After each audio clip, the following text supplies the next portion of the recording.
Alors, j'espère que vous allez bien et puis content de voir quelques visages. Ça fait un petit bout de temps que je n'avais pas vu, donc bienvenue à tous. Content de voir ma femme aussi. Ça fait quand même longtemps qu'on ne s'est pas vu. Tu sais, vraiment le fun. On s'est retrouvés on s'est retrouvés ce matin ici, là, après quand même quelques années. Mais ça fait du bien quand même de se retrouver. Hein? Mais face à part, on a réussi à trouver un répit une fois sur deux le dimanche pour notre enfant handicapé. Donc, alors ça, c'est une bonne nouvelle. Donc, à tous les dimanches, Nicole va pouvoir venir. Et ça lui manquait beaucoup, votre présence et les célébrations aussi.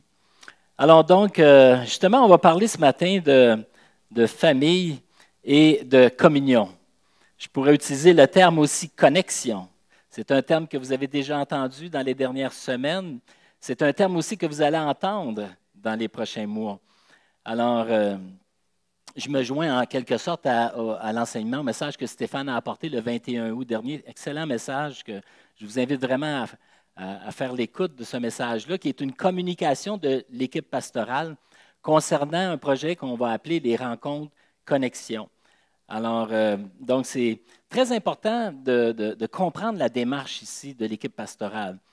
C'est un projet que nous portons sur nos cœurs depuis déjà plusieurs mois. Et évidemment, avec les constats que nous avons faits durant la COVID, post-COVID, même si on est encore un peu dans la COVID, on est quand même post-COVID. Et puis donc, on a une démarche en tant qu'équipe pastorale qui, nous croyons, vraiment une inspiration de Dieu. Et je pense que c'est très important de suivre, si vous n'êtes pas ici le dimanche, de suivre sur notre chaîne YouTube les messages qui se rattachent à ce projet-là. Et ce matin, j'aimerais vraiment vous donner le goût de répondre à l'invitation de ce projet-là qui va être lancé plus officiellement dans 2 semaines, dimanche le 2 octobre, alors que Stéphane va apporter plus de détails concernant ce que nous avons en vue par rapport à ce projet-là. Et puis, donc, Stéphane, en fait, il va être le porte-parole de l'équipe pastorale. Il va porter ça pendant 52 semaines, pendant 1 an. Nous aimerions que ce projet-là soit non seulement exposé, mais qu'il soit soutenu et puis qu'il soit intégré à la vie de l'Église d'une façon extrêmement prioritaire. Et tout ça, évidemment, comme vous le savez, j'en ai parlé, je vais y revenir. Dans mes 2 derniers enseignements, on a pris le temps, on s'est dit les vraies affaires et puis on a parlé quand même de cette épreuve que nous avons vécue et que nous vivons toujours en tant que communauté. Donc, moi, ça fait 45 ans que je suis ici, 40 ans de pastorat, et c'est la première fois qu'on vit une situation aussi majeure que celle qu'on a vécue dans les 2 dernières années. Et vous allez bien comprendre que, tu sais, avant la COVID, on était à une célébration là, de 180 personnes qui venaient tous les dimanches, et puis on a tombé à 70, 80, 90, avec peut-être 60, 70 de personnes qui nous écoutent en ligne chaque semaine. Tout a changé. Là. Il y a vraiment eu un basculement extrêmement important. Hier, on prenait une marche, et puis Nicole et moi, avec Caroline, et puis on rencontre un frère et une sœur. Je nommerai pas qui, mais quelqu'un qui était ici, qui ont quitté, qui sont rendus dans une autre église. Alors, quand on les a vus, on a fait ça, puis on ne les a pas regardés. Hein? Ils ont quitté l'église.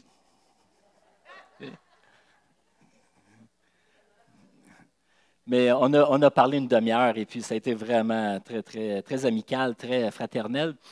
Et dans leur église, ils ont vécu un peu la même chose, là où ils sont rendus. Ils parlaient justement de l'épreuve qu'ils ont vécue avec tout ça, la COVID, et ils ont comme droppé de moitié eux aussi à la reprise là, des activités. Puis là, tranquillement, pas vite, ils essaient de rebâtir. Donc, on n'est pas les seuls à vivre ce qu'on a vécu. Et je pense que c'est très important de dire les vraies affaires. On ne veut pas faire l'autruche et dire tout va bien, tout est parfait. Non, on était très affectés. On était affectés. J'ai été personnellement très affecté au travers de cette épreuve-là, ces 2 dernières années et demie-là. Et en tant qu'Église, on veut vraiment, notre désir, c'est vraiment de faire en sorte que nous puissions reconnecter les uns aux autres. Le projet Rencontre Connexion, c'est principalement ça. On s'aperçoit qu'on manquait peut-être de connexion. Et quand la COVID est arrivée, on s'est retrouvés plus isolés, dispersés, et puis on a eu de la difficulté là, à essayer de garder les liens de connexion. Et on veut vraiment travailler, pas seulement en vue d'une prochaine épidémie, on n'en veut pas d'épidémie, c'est sûr, là, on n'en veut pas d'autres, mais il pourrait y en avoir d'autres, Mais même sans ces épreuves-là, je pense que le constat qu'on a fait comme équipe pastorale, et je pense que vous aussi, vous nous l'avez dit, le leadership nous l'a dit, c'est ce besoin de se connecter les uns aux autres, ce besoin de vivre en famille. Et ce matin, je vais vous présenter une famille, puis j'espère de ne pas trop les mettre en the spot, là, parce qu'ils ne le savent pas, mais je vais présenter une famille qui est très exemplaire, qui est très inspirante. Et c'est la famille Kounounia. Je ne sais pas si vous la connaissez. La famille Kounounia, vous connaissez la famille Kounounia? Il y en a qui la connaissent, il y en a qui ne sont pas trop sûrs. Une famille formidable. On a un aperçu un peu autour de la table de la famille. Alors, je vais parler de cette famille-là. Puis on va voir ensemble que tous les défis qu'ont cette famille-là, mais la solidité de cette famille-là, c'est incroyable, qui a traversé les âges, les temps, les époques. Puis je vais m'inspirer d'un texte, entre autres, dans Éphésiens chapitre 2, et particulièrement donc le verset 19, mais lisons à partir du verset 17, lorsqu'il est dit « Il, Jésus, est venu annoncer la paix à vous qui étiez loin et la paix à ceux qui étaient proches. Car grâce à lui, nous avons accès, les uns comme les autres, auprès du Père dans un même esprit. Voilà pourquoi vous n'êtes plus des étrangers ou des résidents temporaires. Vous êtes concitoyens des membres du peuple de Dieu. Vous faites partie de la famille de Dieu. » On va prier si vous voulez bien. Seigneur, ce simple texte m'inspire à la reconnaissance, à te dire merci pour ce privilège de faire partie de ta famille. Nous avons été adoptés en Jésus-Christ. Tu nous as intégrés à cette belle famille. Et Seigneur, je me sens privilégié, heureux d'en faire partie, fier d'en faire partie. Nous te prions, Seigneur, que ta parole ce matin, ce qu'on va dire, puisse nous inspirer, chacun de nous, là où nous sommes dans nos cheminements, dans nos situations personnelles, que ces paroles, ces enseignements puissent vraiment être une inspiration pour chacun de nous et pour l'Église. Et Père, je te prie vraiment de relever celui qui est tombé, de redresser celui qui est courbé, de restaurer celui qui est brisé. Et Seigneur, que tu es le Dieu de la restauration. Tu es celui qui peut faire au-delà de ce qu'on pense et de ce qu'on peut même demander, comme notre sœur a prié. Tu es vraiment ce Dieu qui règne, ce Dieu puissant. Alors, on te fait confiance, Seigneur, pour l'avenir. Amen. Amen. Alors, avant d'aller plus loin avec la famille Kounounia, il y en a peut-être déjà qui sont un peu perdus, ils cherchent qui est la famille Kounounia. Mais avant d'aller plus loin, j'aimerais quand même, parce que les deux derniers enseignements que j'ai apportés, je veux dire qu'il y a comme une suite à cela, une suite progressive avec ce que j'apporte ce matin. Et je pense que c'est important de faire juste un bref résumé très rapide de ces deux derniers enseignements. Donc, dans un premier temps, j'ai apporté un enseignement qui s'intitulait « Le retour des exilés ». Alors, dans cet enseignement, on a examiné la période éprouvante qu'Israël a vécue, que le peuple juif a vécue en captivité à Babylone, alors qu'ils étaient dans leur pays. Ils ont été exilés dans un autre pays, captifs en Babylone pendant plus de 70 ans. Et le constat était désolant. La ville de Jérusalem était détruite, dévastée. L'autel est renversé, le temple est détruit, la muraille qui entoure les villes la ville est complètement en ruine. Alors, les portes ont été brûlées, ils sont loin de chez eux, ils ont des restrictions importantes, il y a une désolation, il y a une dispersion, un isolement. Et puis donc, ils vont crier à Dieu, et Dieu va susciter, donc on l'a vu, il va susciter Esdras et Néhémie et quelques prophètes, dont Agé, Zacharie, pour reconstruire, pour retourner donc à Jérusalem, rebâtir la ville, restaurer le peuple. Et tout au long de ces deux livres, on a glané quand même quelques portions de ces livres-là. Eh bien, on voit un Dieu qui restaure. On voit un Dieu qui ne laisse pas son peuple dans l'isolement, dans la dispersion, mais il rassemble son peuple, il les ramène, il rebâtit, il les restaure. Et là, le peuple finit par une grande célébration de ce que Dieu a accompli. On en a fait une application par rapport à notre propre vie d'Église, notre cheminement. Comment ce récit peut nous inspirer à faire confiance à Dieu pour une restauration dans nos vies et dans l'Église, mais également, ce qu'on a dit, j'ai montré cette image-là, que parfois la reconstruction peut aussi nous amener à une redirection. Et ça peut être valable dans nos vies personnelles. Je suis à peu près convaincu qu'on aurait des témoignages ici de gens qui ont dit, dans ma vie, j'allais dans une direction, il est arrivé des événements, des épreuves, des des saisons difficiles, ça a redirigé ma vie. Ça m'a amené dans une redirection. Et l'aiguillage de rail qu'on voit ici, c'est un système qui fait en sorte que quand un train s'en va dans une direction, bien, le système fait en sorte qu'il est redirigé dans une autre direction. Et on a dit que la période de COVID qu'on a vécue, la période d'épreuve, on a besoin d'avoir un discernement pour savoir vers quoi Dieu nous amène. Y a-t-il une redirection? Et s'il y a une redirection, d'être attentif à la direction qu'on veut prendre. Alors, ça a été donc le premier enseignement, le retour des exilés. Le deuxième enseignement, et comme vous voyez, je fais très rapidement, on a étudié un peu plus le livre de Néhémie, et on a vu Néhémie qui prend à cœur la situation de son peuple. Il a prié, il a intercédé, il a initié une grande mobilisation avec un projet de reconstruction, et ce, malgré l'opposition rencontrée. Et le tout se termine par une grande célébration, après 52 jours. Donc, en 52 jours, sous Néhémie et tous ceux qui travaillaient, ils ont remis en état la muraille de Jérusalem. C'est ça qui restait à mettre en état. Et les portes qui étaient brûlées, bien, ils ont tous rebâti les portes.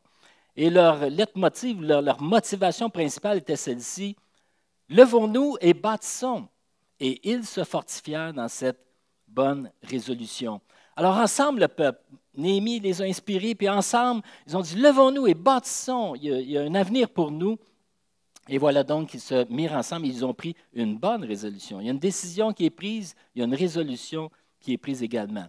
Et on a terminé particulièrement avec ce verset, Néhémie chapitre 3, verset 1, parce que ce grand projet de reconstruction de la muraille de Jérusalem a commencé par la porte des brebis. Hein, il y a plusieurs portes là, dans la muraille, et la première porte qui a été restaurée, c'est la porte des brebis. Et là, j'ai présenté une petite vidéo qui parle de Jean 10, où Jésus lui-même fait allusion un peu à cette porte-là, la porte des brebis, parce qu'on sait que la porte des brebis dans la ville, on entrait par cette porte avec l'agneau pour le sacrifice des péchés. Donc, l'agneau était lavé dans la piscine, la fameuse piscine de Bethesda, et là, on présentait l'agneau, il y avait un sacrifice et les péchés étaient pardonnés. Et Jésus est entré par cette porte-là, d'une certaine manière. Il y a une portée prophétique ici dans ce volet-là de la muraille de Jérusalem. Et Jésus est devenu l'agneau sacrifié. Il est entré lui-même comme agneau. Et il a été sacrifié pour nos péchés. Et dans Jean 10, il dira: je suis la porte des brebis. Non seulement il était l'agneau qui est entré par la porte, mais il est devenu la porte des brebis. Alors, on a fait une application de ça. Et puis, donc, en concluant que le projet de l'Église, en fait, ne concerne pas des structures, mais concerne premièrement des personnes. Ce sont des relations, des connexions les uns avec les autres. On bâtit des relations avec Dieu. On s'était posé la question: nous sommes bâtisseurs, mais bâtisseurs de quoi? Nous bâtissons des relations. Et j'ai terminé avec une parole qui m'a été inspirée dans un temps de prière, alors que je priais pour l'Église, je priais pour les frères et sœurs qui encore isolés, dispersés, prier pour la reconstruction. Et une parole m'est venue clairement à l'esprit. Ce n'est pas des choses que je vis souvent, mais elle était très claire dans mon esprit. Et la réponse était celle-ci: une brebis à la fois. Ça m'est resté gravé. Tout va se reconstruire une brebis à la fois, une personne à la fois. Des fois, on voudrait que tout reprenne, puis ça reparte, là. Mais c'est un peu comme si le fait de mettre l'emphase sur une personne à la fois, une brebis à la fois, ça nous amène à voir la valeur de chaque personne. On n'est pas juste une masse de monde. On est des individus à part entière, avec chacun nos cheminements, avec chacun nos défis personnels. Et une brebis à la fois, pour moi, est devenue une motivation quotidienne. Et je sais que je l'ai partagé à d'autres, et je rends grâce à Dieu pour ceux et celles qui, justement, ont saisi cette vision-là d'aller vers les personnes, mais une à la fois. Et il y a des gens ici qui visitent, qui vont voir des personnes, et il y a de très bons résultats. Parce que quand vous appelez quelqu'un que ça fait longtemps qu'on n'a pas vu, ou même quelqu'un qui est ici, mais on sait que c'est peut-être une personne qui vit des choses difficiles, le un à un est extrêmement efficace. Et puis, donc, j'ai terminé avec ce partage de cette parole-là qui m'avait beaucoup inspiré. Maintenant, la belle famille Koinonia est vraiment formidable quand on la regarde dans l'ensemble. Qui sont-ils, cette famille? Alors, dans un premier temps, la famille Koinonia, bon, il y a un arbre généalogique de la famille, évidemment, qui est élargi, Et l'origine de cette famille, c'est plus de 2000 ans. C'est une grosse famille. Là. Vraiment, si toute la famille était ici, là, on aurait des étages à pu finir de toutes les personnes qui font partie de cette famille-là. Alors donc, on ne connaît pas toute de la généalogie de la famille Koinonia. C'est un peu comme nos familles. La famille du Charme, je ne connais pas tout. Je parlais justement avec la femme de Serge Harvey, c'est Carole Ducharme. On essayait de voir où est-ce qu'on se connecte. On s'est ramassé, je pense, en Europe à quelque part. Et il y a des liens comme ça. Peut-être vous connaissez, vous êtes un fan des arbres généalogiques. Mon frère étudie beaucoup la généalogie. Puis il a trouvé certains. Mais on n'arrive pas à aller aussi loin que la famille Koinonia. Nous autres, c'est assez simple. Vous allez me voir, je suis le deuxième. Là. J'ai mis une flèche pour que vous puissiez me reconnaître. Famille de 3 garçons. Et moi, je suis au milieu. Est-ce qu'il y en a des milieux ici? Je sais que Sylvain, c'est un milieu. Ah, il y a des milieux, Claire, Claude. Ben non. Écoutez, quand tu es au milieu, tu n'es pas l'aîné, tu n'es pas le bébé, tu es tout mêlé. C'est ça l'aîné. Il faut que tu trouves ta place, ton identité.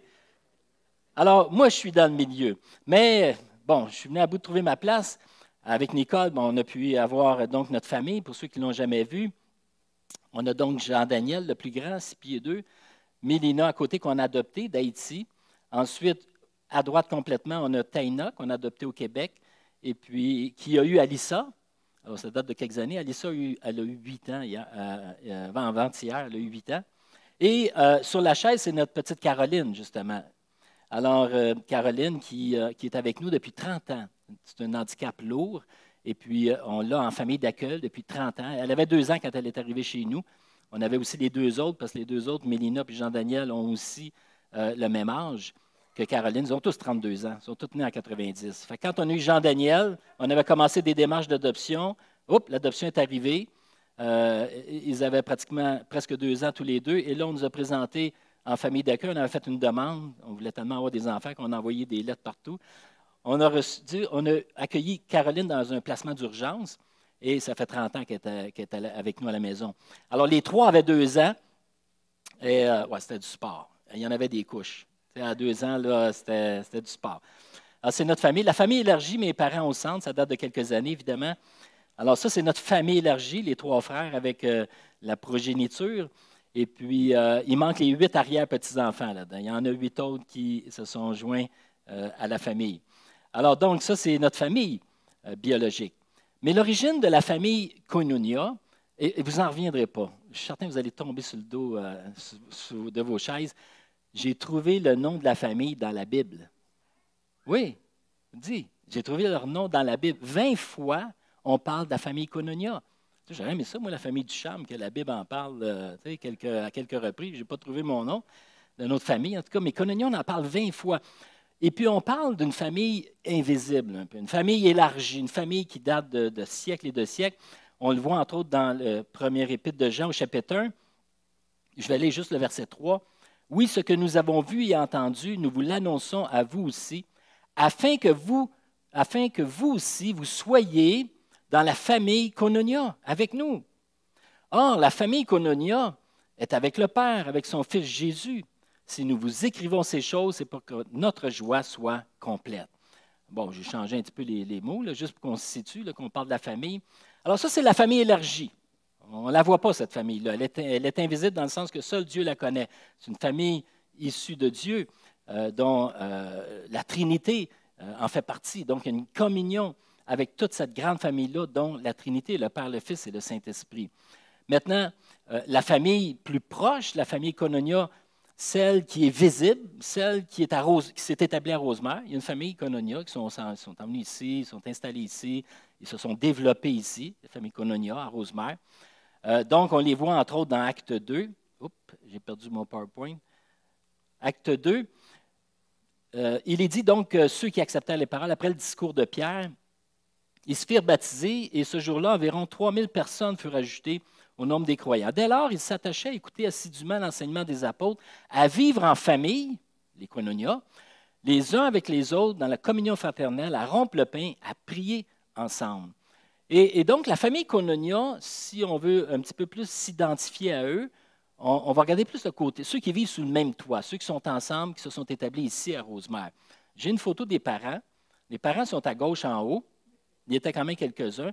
Et en passant, quand on regarde cette photo-là, juste ici, c'est le cousin à Nicole. Ça, c'est la sœur à Nicole. Ça, c'est le beau-frère à Nicole. Fait que la moitié de la famille, c'était toute parenté avec les Trudel, ça. Tu sais, Trudel Kononia, là, on s'entend, là, c'est nom de mère, nom de jeune fille, nom de famille. Et bon, on a aussi Jacques Leboeuf ici, puis Jacques Bugeaud, qui est encore avec nous aujourd'hui. Ça, c'est les parents. Alors, la famille s'est élargie. Ils ont eu des projets. Les années 80, ils ont eu des projets de se bâtir une maison. Ils voulaient une maison. Puis ils étaient nombreux quand même quand on regarde le groupe. Tu sais, après quelques années, il y a eu beaucoup d'enfants. Donc, ils se sont bâtis un lieu, se sont rassemblés ensemble, et là, ils se sont établis vraiment à Rosemère. Et c'est sûr que si on regarde un peu leur histoire, il y en a qui vont se reconnaître, il y en a qui vont reconnaître des gens.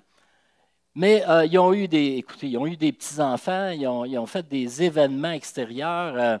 Ils étaient toujours ensemble. Ça en était fatigant. Je veux dire, tu sais, ils étaient toujours en famille, toujours ensemble. À droite, ici, là, la photo qu'il y a là, j'y étais, moi, il y a 40 ans de ça. On avait un rassemblement familial le dimanche matin. Imaginez, on était tous ensemble dimanche matin, puis on avait un rassemblement familial le dimanche soir. 2 fois dans la même journée, on se rassemblait en famille. Non, ça ne marche pas, là. T'sais? Et en plus, entre les 2 rassemblements, on s'en allait dehors avec nos lunchs, une guitare, puis on passait l'après-midi. Tu te rappelles de ça, Luc? On passait l'après-midi, Thérèse aussi, on passait l'après-midi ensemble. Ah, c'est fou, là. C'est fou, le lien familial qui existait là, à ce moment-là. C'était toute une époque. Ensuite, il y a eu, bon, écoute, il y a eu la famille, elle a grandi, on est un petit peu plus près là, dans les 20 dernières années. Bon, on a continué à s'installer dans notre maison, ici, à Rosemère. Des enfants, des petits-enfants, des parties de Noël, toutes sortes de programmes pour les enfants, on s'amusait. Il y a aussi des repas fraternels, on appelle ça des agapes, des agapés, des repas fraternels. Des événements extérieurs, la famille a appelé ça fraternité. En place de thé de famille, ils ont appelé ça fraternité. C'est quand même fou, hein? Mais on a aussi célébré beaucoup de mariages. Ah, il y en a eu des mariages dans la famille. Ah, depuis 40 ans, là, c'est fou. Il y a eu beaucoup de mariages. On a aussi eu des décès. Et on a partagé les peines, les souffrances. Sylvain a perdu sa mère il y a quelques semaines. Claude a perdu son père il y a quelques semaines également. On partage. Hein? Oui, les mariages, c'est le bonheur que ceux qui sont dans la joie se réjouissent avec ceux qui sont dans la joie, ceux qui pleurent avec ceux qui sont tristes. Les décès, les mariages, ça fait partie de la famille. Ça, c'est vraiment des événements qui ont été marquants dans la famille. En bref, c'est une famille qui se tient. C'est vraiment une famille qui est connectée, qui est dans la joie et qui est heureuse d'être ensemble et de se voir souvent ensemble. Et ce qui caractérise la famille Koinonia, c'est vraiment une connexion incroyable entre eux. C'est une famille qui est très humaine, mais très spirituelle aussi. Et dans les 20 fois où le Nouveau Testament parle de la famille, 2 éléments ressortent beaucoup. Fraternité, intimité. C'est une famille fraternelle, très proche, puis très intime aussi. Il y a proximité. Et un élément qui est particulier dans cette famille-là, c'est que les membres de la famille ne veulent pas s'isoler. Ils ne cherchent pas à s'isoler. Ils cherchent vraiment à être toujours ensemble, à rester bien connectés les uns aux autres. Les koinonia évitent toute forme d'isolement et de rejet. Et tous sont accueillis, tous sont différents. Vous savez, dans la famille, là, je parlais avec Patrick et Caroline, on parlait de David et Sarah Rose. Hein? C'est deux extrêmes, là, c'est fou. Et dans les familles, vous avez ça aussi dans vos enfants, là, l'extroverti puis l'introverti. L'extro qui prend toute la place, puis qui déplace tout, puis l'introverti qui fait son chemin. Ils vont avoir chacun leur belle personnalité dans la vie, ils vont bien se développer, mais ils ont des personnalités très distinctes. Et dans la famille Koinonia, j'en connais, moi, qui prennent bien de la place. J'en connais aussi qui sont très low profile. On le respecte, ça. On respecte. On n'est pas tous pareils. On n'a pas été créés dans un même moule homogène. Sinon, ça ne serait pas le fun, là. Si on était tous des extrovertis. Imaginez, là. On était tous des Michel Labelle, mettons. Tu sais, il n'est pas ici, là, je me permets d'en parler. Tu sais, juste des Michel Labelle. Moi, je pense qu'il y aurait du counseling à faire, puis il y aurait probablement plusieurs psychologues ici dans la famille. Tu sais, puis on ne veut pas tous être des low profile, être des gens tranquilles, très discrets. Là, ça manquerait de vie. C'est tout un mélange de tout ça. Mais je ne vous cacherai pas, il y a vraiment une triste réalité dans cette famille-là que j'ai découvert finalement, c'est que certains ont de la difficulté à se joindre aux autres. Ils font tout de même partie de la famille. C'est des gens qui ont de la difficulté à se connecter, à se joindre aux autres. Et les autres membres de la famille ont tout intérêt à gagner ces gens-là, à se rapprocher d'eux, à se connecter à eux. Et dans la vie familiale, la vie de la famille Koinonia, c'est un grand défi, l'isolement. Ça reste un grand défi. C'est une famille qui n'est pas immunisée contre les conflits, contre les chicanes. Vous avez des familles biologiques. J'ai une famille biologique. Je suis à peu près convaincu que vous avez déjà vécu des froids, des brisements, des chicanes. Tu sais, dans les familles, là, moi, chez nous, pas dans notre famille proche, on est vraiment privilégié avec la famille d'être connectés, bien soudés ensemble, mais un peu plus élargi, on a vu des situations vraiment incroyables, des gens qui ne se parlaient plus, qui ont eu des froids, il y a eu des chicanes, des conflits. Des fois, ça vient de divergences d'opinion. Écoutez, la famille Koinonia également ont vécu des choses difficiles. Puis la COVID, ça n'a pas aidé, là, des opinions, toutes sortes de situations qui sont arrivées. Il y en a qui sont demeurés froids, il y en a qui sont demeurés distants de la famille. Ils ont pris une distance. On peut s'appeler de temps en temps, mais on ne les voit plus. On ne les voit presque plus. Et puis, c'est un défi, parce que l'isolement deviendra toujours le grand défi de la famille Koinonia. L'isolement affecte grandement la communion. Et ça se produit souvent après une épreuve. Et c'est particulier parce que dans la presse du mois de juillet dernier, il y avait cet article intitulé « Adieu solidarité, rebonjour individualisme ». Wow! Je vais vous lire un extrait de l'article. Écoutez bien ça. Un retour qui n'étonne pas. En début de crise, les médias rapportaient que dans toute sa noirceur, la pandémie mettait en lumière la grandeur d'âme de l'humain, qui se déclinait en 1000 histoires d'entraide et de solidarité. Il y avait ces groupes Facebook débordants de gens prêts à faire l'épicerie de l'un ou aller promener le chien de l'autre. Il y avait ces gens qui, de leur balcon, applaudissaient le personnel infirmier. Il y avait ces enfants qui accrochaient des arcs-en-ciel aux fenêtres pour égayer les villes tristes ou qui écrivaient des cartes pour désennuyer les aînés. Il y avait aussi ces sourires échangés dans la rue. On se promenait, on souriait. Sommes-nous de retour, tranquillement mais sûrement, dans le chacun pour soi? L'auteur dit oui. Et les chercheurs à qui nous avons parlé ne s'en étonnent guère. En période de crise comme lors de catastrophes naturelles, les gens ont tendance à bien réagir et à s'entraider.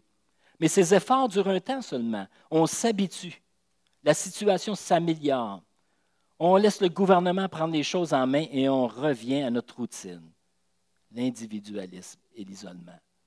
Et ce phénomène-là qu'on a vu dans la société, c'est aussi un phénomène qu'on voit à bien des égards dans les familles et qu'on voit aussi dans la famille Koinonia. La famille Koinonia a vécu aussi cette problématique-là. L'isolement va à l'encontre du développement de la famille Koinonia. L'isolement va à l'encontre, mais c'est contre nature. Quand on regarde la famille Koinonia, ses caractéristiques, c'est contre nature l'isolement. Ça ne peut pas aider à la croissance, à l'entraide, au partage, c'est contre nature. Et je vais terminer avec quelques éléments qui caractérisent cette famille-là et qui m'ont amené beaucoup à réfléchir justement sur le fait de faire partie de la famille Koinonia. Et ça dit ceci. Les membres de la famille prennent soin les uns des autres. Que ce soit dans les défis personnels, dans les combats, les épreuves, la souffrance, Galates 6.2 nous en parle, ce qui fait la force de la famille Koinonia, c'est qu'ils prennent soin les uns des autres. Quand quelqu'un souffre, bien, il y a toujours quelqu'un de la famille qui est là à côté de lui pour l'aider, pour le soutenir. Dans les épreuves, dans les difficultés, les combats, les tentations, ils prennent soin les uns des autres. Les membres de la famille ont aussi beaucoup d'affection les uns pour les autres. L'affection, un amour sincère. Et puis, quand je pense à une famille affectueuse, c'est la famille à Nicole. Famille à Nicole, quand on dit « soyez pleins d'affection les uns pour les autres », tu sais, chez nous, on n'a pas été nécessairement avec 3 gars. Là. On n'a pas été nécessairement... on n'a pas grandi dans un environnement où on se fait des gros câlins, puis des petits bisous, puis c'était assez boy, là, tu sais. Quand je suis arrivé chez Nicole, dans sa famille, en 1981-82, dans ce coin-là, j'étais allé en Abitibi. Écoutez, la belle-sœur, elle me saute dessus. Elle me mord les joues. Toi, là, t'es nerveux. Je dis, son 9 enfants, là, tu sais. Puis là, sont une ferme, là, tu sais, c'est tous des taureaux, là, tu sais. Puis là, tu arrives là, puis la belle-sœur, la plus vieille, là, Micheline, là, elle arrive là. Ah, c'est toi, Mike! Oh, bienvenue dans la famille. Là, elle me serre dans les bras, me donne des becs. Elle me mord les joues. Je dis, hey, là, je suis figé, là. Parce que chez eux, là, le côté affectueux, c'est incroyable, là. Une des sœurs peut être assise sur son frère, puis ça se bécote, puis c'est très affectueux. Moi, je ne connaissais pas ça. J'ai appris à en connaître un peu plus sur l'affection. Mais ce n'est pas dans toutes les familles qu'il y a de l'affection comme ça. Mais ça, c'est vraiment une famille affectueuse. Donc, les Kononia sont affectueux. Ça ne s'assoient pas tous. Comment? Je l'ai échappé, celle-là. Ça m'a affecté. Oui, ça m'a affecté beaucoup, beaucoup plus que je pensais. Non, mais l'affection. Tu sais, il y a différentes façons de démontrer notre affection. Les membres ont de l'affection. Les membres aussi de la famille passent du temps ensemble. Ça, c'est incroyable aussi. Quand je vous ai raconté les histoires, ce n'est pas de la fiction, là. Quand on avait un rassemblement familial le matin, un le soir, et entre les deux, plutôt de prendre un break de la famille, dire hey, je les revois ce soir, peux-tu aller me reposer un peu? Mais non, ça en allait d'impact, toi. C'est vrai qu'on était tous célibataires, là. On n'avait pas d'enfants, pas de famille. Là. Je suis un des plus vieux, j'avais 20 ans. Là. Ça fait que, tu sais, c'était 16, 17, 18, 19, 20, 22. Moyenne d'âge, là, en tout et partout, 25 maximum. Tu sais. C'est toute une gang de jeunes, pas d'enfants. Là, il y en a eu des mariages après, mais on avait du temps ensemble. Mais quand je dis passe du temps ensemble, on peut l'appliquer de différentes façons. On sait qu'on a des familles, on est occupé, la vie n'est plus la même qu'en 1980, mais c'est une clé, c'est une force de la famille Koinonia. La famille Koinonia, les membres de la famille partagent les responsabilités de la maison, sont au service les uns des autres. À l'exemple de Jésus qui a lavé les pieds de ses disciples, qui a dit faites de même, soyez serviteurs des autres. Eh bien, la famille Koinonia, ils ont des partages. Tu sais, la maison est grande, là. Je veux dire, c'est de l'ouvrage d'entretenir cette maison-là. Là. Fait qu'ils ont des responsabilités, ils ont des tâches, ils ont des services. Alors, chacun partage donc les responsabilités. Chacun se sent impliqué. Et les membres de la famille, finalement, partagent leurs propres ressources pour venir en aide à ceux qui sont dans le besoin. Et ça, c'est tout un élément particulier là, qui caractérise la force de la famille Koinonia. Ils mettent ensemble leurs ressources financières même. Ah, il y en a qui... Tu sais, il y en a qui font plus d'argent que d'autres, et puis ils en mettent un petit paquet. Puis il y a du monde, là. Il y a un membre de la famille Koinonia, j'ai entendu parler de ça, s'appelle Lise Koinonia Bernard. C'est ça, Lise Koinonia Bernard. Elle a eu beaucoup d'aide, cette sœur-là. Elle a eu beaucoup d'aide. Là, ils l'aident chaque semaine, ils apportent de la nourriture. Tu sais, elle est en phase terminale d'un cancer. C'est pas drôle là, quand tu as un membre de la famille qui vit ça. Tu vas en prendre soin, tu lui apportes des ressources. Donc, la famille s'est mise ensemble et puis ils ont fait en sorte justement qu'elle manque de rien et qu'elle ait tout ce qu'il faut pour être bien entourée. Et puis, oui, c'est vrai, Lise Koinonia Bernard était ici la semaine passée. On avait la consécration de la petite Koinonia, la petite fille Koinonia, Mélissa Koinonia. Vous la connaissez, Mélissa Koinonia? Ah oui, non, pas Mélissa, comment elle s'appelait? Erika Koinonia. Erika Koinonia. Lise était là. C'était merveilleux de la voir. Tu sais, quand on dit qu'elle a de la difficulté à se lever le matin, à faire sa journée, et puis moi, je la visite chaque semaine, chaque lundi. Et il y a des semaines, c'est plus dur que d'autres. Mais de la voir ici, ensemble. Premièrement, Lise a eu un verdict en janvier d'un maximum de 3 mois de vie. C'est son 5e cancer. C'est le plus gros, le plus tough. Puis les médecins lui ont donné 3 mois à vivre. Et elle se disait, mon gars puis ma belle-fille elle va accoucher au mois de juin à peu près. En tout cas, je prie, moi, vraiment de voir le bébé. En juin, elle a vu la naissance d'Erika. On a une photo, elle m'a envoyé une photo, elle a Erika dans les bras. C'est au mois de juin, la naissance. Puis là, elle est là, dimanche passé, juin, juillet ou septembre, un autre 3 mois après, elle assiste à la consécration, à la présentation d'Erika. C'est pas beau, ça? La famille s'en réjouit. On est content parce qu'on voit que malgré la maladie, on est ensemble, on est connectés, on est soudés ensemble. On partage, oui, les peines et les difficultés, les défis des autres. Mais le fait de savoir qu'on est en famille, on passe au travers beaucoup moins difficilement. Je ne dirais pas plus facilement, moins difficilement. Le fait d'être soutenu. Avez-vous déjà vécu des périodes difficiles, puis vous avez eu des soutiens comme ça, quelques cognonia, là, tu sais, Ghislaine Kononia, Ronald Kononia, Luc Kononia, Sylvain Kononia, Christian Kononia. Il y en a plein de Kononia ici, c'est plein, là. Quand tu as le soutien, ça renforce, ça aide à passer au travers les épreuves. Ah non, la famille Kononia, je vous le dis, là, c'est toute une famille.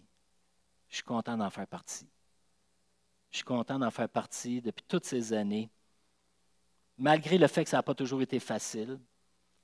Il y a une couple de membres de la famille, à un moment donné, là, tu sais, c'était pas facile, là. Ça graffigne en dedans, là, tu sais, des fois. Il y en a qui sont haïssables. Il y en a qui sont haïssables, des fois, là. On dirait qu'il faut un exprès. Tu sais. Mais il faut, t'es aimes, ils font partie de ta famille, c'est de ton sang. On a le même père. On les aime. Puis si on ne les aime pas, il faut en prendre des amis parce que la famille va durer longtemps, je vous le dis, là. Ça, après ici, là, ça continue, là. Puis on reste en famille, là. Ça ne change pas, ça. C'est une famille formidable. Puis je termine avec une question. La grosse question. Dans quelle mesure êtes-vous près de votre famille, de vos frères, de vos sœurs? Quel est votre niveau de relation avec les membres de votre famille, le niveau de connexion? Et je crois que le projet Rencontre Connexion est une opportunité de vivre concrètement ensemble ce qu'est la famille Koinonia. Et je vous invite vraiment à le considérer. Considérer les bienfaits, la valeur rajoutée dans ma vie, dans chacune de nos vies, dans la vie de l'Église, d'être près les uns des autres. On n'ira pas vivre ensemble, c'est sûr, bien qu'on l'a déjà fait. Je finis avec cette petite anecdote-là, ça vaut la peine d'en parler. En 1980, quand l'Église a été fondée, 76, 80, déjà on commençait à avoir des petites gangs. Les parents ont vécu ensemble, les 6 parents ont vécu ensemble dans une maison. Puis après ça, ils ont décidé, les Koinonia, imaginez-vous donc, plutôt que d'avoir 10 maisons, ils ont dit on va en acheter 3, puis on va vivre en 3 groupes dedans. On va séparer la famille en 3, puis on va les switcher dans des maisons. Nous, on s'est mariés en 83. On est rentré dans cette période-là, là, maison communautaire. Fait que nous, tu sais, pas d'enfants encore, 83. Bon, on s'est dit, on va faire un an ensemble, là, juste pour s'adapter. Là. Puis après ça, on se lance. Après un an de mariage, on se retrouve avec 14 personnes. Du jour au lendemain, on s'installe dans une maison communautaire. Wow, c'est le fun, avec 12 autres personnes. Il y en avait toutes les sortes. Toutes sortes de caractères. Là tu es tout seul dans ton appartement avec ta petite femme, fais tes petites soupes, tes petites popotes, tes petits repas, une chandelle, une petite bouteille de vin. C'est le fun. Tu te ramasses 14, tu bouffes ensemble tout le temps. Tu es toujours ensemble. Puis l'idée, c'est qu'à cette époque-là, dans les années 80, on avait notre maison communautaire nous autres, on était à Boisbriand ici pendant un an, après ça, on était allé à Sainte-Rose. On avait 3 maisons comme ça, Boisbriand, puis 2 à Sainte-Rose. Okay? Écoutez, j'espère que ceux qui l'ont vécu, j'espère que je ne vous ramène pas des mauvais souvenirs. Sylvain, ça fait-tu mal, non? Ah, ça fait mal un peu. Ah, Lynn, tu peux? Bien, Caroline, il me semble que tu es resté avec nous autres. Ça ne doit pas faire mal pantoute. Tu étais dans notre maison. Alain Boilly aussi. On parlait de ça la semaine passée. C'était pas toujours facile. Mais on a eu des bons temps. Oui. C'est quand même particulier. Luc, tu te rappelles de la maison communautaire? Ah, OK, c'est ça. Hey, ces 2 gars-là ont vécu ensemble. Ils étaient en même chambre. Hein? 4 ans dans la même chambre. Oh, ça fait mal. Ouf. Hey, on a vécu des expériences. Eux autres, cette gang de malades là, à Sainte-Rose, là, on avait 2 maisons à Sainte-Rose. Il y avait une gang de malades, puis il y avait une gang, nous autres, c'était des raisonnables. Okay? Eux autres, ils avaient inventé un jeu qu'ils appelaient football. Okay? Ça fait qu'à un moment donné, il a pété une bulle dans le cerveau, une petite bulle d'air qui passait dans le cerveau de ces gars-là. Là. Ah, il était 18 gars, là. Tu sais. Là, ils décidaient de faire football. Puis des fois, c'était sur le pasteur. J'étais pasteur, moi, là, en 83, là. Football! Là, tout le monde se sautait sur une personne, puis l'enterrait. Ça ne va pas dans le cerveau. Ben, on voit aujourd'hui les effets de ces gars-là. On les voit, tu sais. On voit vraiment comment ils se sont... Tu sais, c'est des gars qui sont accompagnés par des psychologues. Puis, on manquait d'air des bouts. Hey, c'est un jeu de fou, ça. À un moment donné, j'enseignais un dimanche, j'étais en habillé, cravate. Dans ce temps-là, c'était cravate, petit foulard rouge, là, tu sais, cravate rouge, veston noir. Puis... J'arrive à la maison communautaire, j'ai 6 gars de l'autre maison, dont Serge Hotting, qui était un pan de mur, là, tu sais, c'était un gars, là. Ils décident, eux autres, là, qu'ils veulent me mettre dans la douche en habit. Ouais, ça, c'est le genre de bulle dans le cerveau qui a passé à ce moment-là. Écoutez, il m'accroche à 6, là. Tu sais, là, il ouvre la douche froide. Je suis en habit. Ils me mettent dans la douche. Là, je ne pouvais même pas résister là, à voir les gars, là, des gros costauds. Là. Attendez une minute. Le pasteur, il n'oublie pas, lui, ces affaires-là. Il était bien haïssable, le pasteur. Je vous le dis tout de suite, là, il méritait peut-être sa douche. Mais je les ai tous écrits à chacun d'eux pour leur dire que l'habit que je venais d'acheter valait 800 $, puis que là, avec l'eau, elle était complètement abîmée. Je suis allé chez un nettoyeur, il n'y avait plus rien à faire. Je les ai chargés 800 $ pour payer l'habit. Tu sais. J'ai pris ce 800 $-là, puis je me suis acheté un beau vélo. Non, c'est pas vrai, c'est pas vrai. Voyons donc, j'aurais pas fait ça. Non, je les ai niaisés. J'ai dit, l'habit est fini, il va falloir que vous collectiez. Là, les gars, on est désolé, Mike, il ne pensait pas. Hein. À un moment donné, j'ai dit que c'était pas vrai. Là. L'habit était sèche, puis était sec, puis ça allait très bien. C'est le genre d'expérience qu'on a vécue. Maison communautaire. Écoutez, on ne veut pas revivre le passé, on ne veut pas reproduire le passé. Il y en a qui disent « Oh non », mais on veut s'inspirer quand même. On veut s'inspirer. Le concept des maisons communautaires est incroyable. Dites-vous qu'ici à Rosemère, parce qu'on avait d'autres maisons à Saint-Jérôme et à Montréal, dites-vous que... Oh boy, mon temps est dépassé bien des fois. Dites-vous qu'on on s'était entendu les 3 maisons. On était à peu près 45. À tous les matins, du lundi au vendredi, on venait ici à 6h30 pour prier. Claude, tu dois te rappeler de ça, tu étais dans les maisons. On venait ici, là, on s'étendait ses chaises. Écoutez, 6h30 à 7h30, 1 heure. Veillez 1 heure avec moi chaque matin, 5 jours par semaine. Tu n'avais presque pas le choix dans les maisons communautaires. Si tu ne te levais pas, tu te faisais lever. Mais en tout cas, il y avait un petit peu peut-être une incitation un peu forcée. Mais en tout cas, on priait. Et ce qui est particulier, c'est le nombre de personnes qui tombaient endormies. C'est incroyable. Et à un moment donné, on priait, tu entendais Alléluia, Alléluia, tu entends. À un moment donné, Pasteur Mike, assis en avant, Alléluia. Je me suis fait donner un coup de goutte, tu ronfles. C'était des bons moments. C'était des bons moments. Alors voilà pour la famille Koinonia ce matin. J'aimerais qu'on puisse se lever.